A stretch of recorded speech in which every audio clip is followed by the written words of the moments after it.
Hey everyone, I'm Emily Carter. Welcome back to US Stock Stories. Today we're talking about one of the most exciting and controversial AI stocks out there, Palantir Technologies, ticker symbol PLTR. The stock has exploded this year, up more than 300%. But the big question is Palantir still a smart buy, or is it priced way too high? Let's take a closer look at the numbers, the contracts, and the risks, and see whether this AI giant is still worth your money. Palantir builds powerful software that helps governments and corporations make sense of massive amounts of data. Their three main platforms, Gotham, Foundry, and AIP, are used for everything from national defense to hospital data management.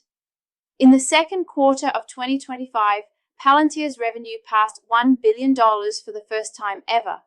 That's a 48% increase year over year. US commercial revenue jumped 93%, and government contracts grew 53%.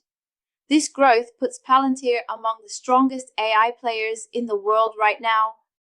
Palantir runs with one of the best profit margins in the business, 80% gross margin, and has been profitable for 8 straight quarters.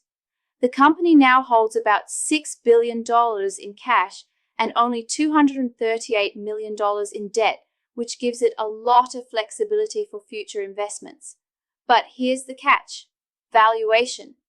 With a price-to-earnings ratio of 566 and an EV/EBITDA over 700, this stock is trading at levels that make even Nvidia look cheap. So while the fundamentals are strong, the price might be running a bit too far ahead. Analysts expect Palantir's earnings per share to rise from $0.70 in 2024 to about $1.33 by 2026. That's nearly a 90% increase. For 2025, the company raised its revenue guidance to around $414 billion, up 45% year over year. Palantir's Rule of 40 score is an incredible 94, combining strong growth and profitability. That's rare for a company this size. So what's actually working for Palantir and what isn't? Let's talk about it. When it comes to strengths, Palantir has some really powerful ones. First, their partnerships are top tier. We're talking about deep collaborations with the US Army, NATO, and even the UK Ministry of Defense. That's not just credibility, that's stability and long-term revenue locked in. They also run with incredible margins, around 80% profit margin, and they've been profitable quarter after quarter. Their customer base keeps growing too, up 43% from last year, which shows the business is scaling fast. And let's not forget their technology. The AIP and ontology platforms are so deeply integrated into client operations that replacing them would be nearly impossible.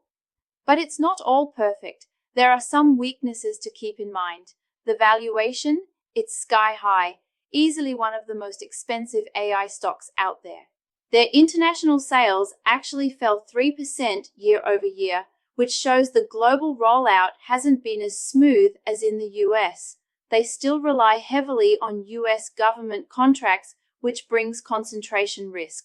And despite making solid profits, Palantir still doesn't pay a dividend. Plus, stock-based compensation remains pretty high, which can dilute shareholder value over time. Palantir's opportunities are huge. The global AI market is expected to reach $230 billion by 2030, and Palantir is already securing long-term deals with Boeing and the UK government. But it's not all smooth sailing. Competition is heating up. Microsoft, IBM, Snowflake, Databricks, they're all fighting for the same space. And recently, a US Army memo raised security concerns about a system Palantir helped build. That news alone caused the stock to drop 7.5% in a single day. Wall Street can't seem to agree on this one. BofA Securities says buy with a $215 target, Wedbush goes for $200, but RBC Capital says sell with a target of just $45. On average, analysts see Palantir around $153, which means at today's price of $182, it might be slightly overvalued. Here's my take. Palantir is a brilliant company. It's shaping the future of data and AI in both defense and business, but at the same time, the stock is priced for perfection. If growth continues at this pace, the valuation might hold. If not, expect a pullback, possibly a big one.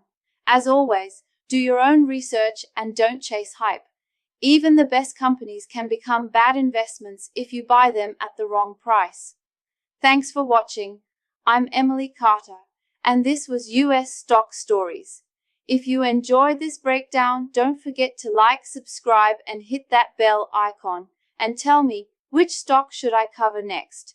Drop your pick in the comments and I'll make a deep dive just for you.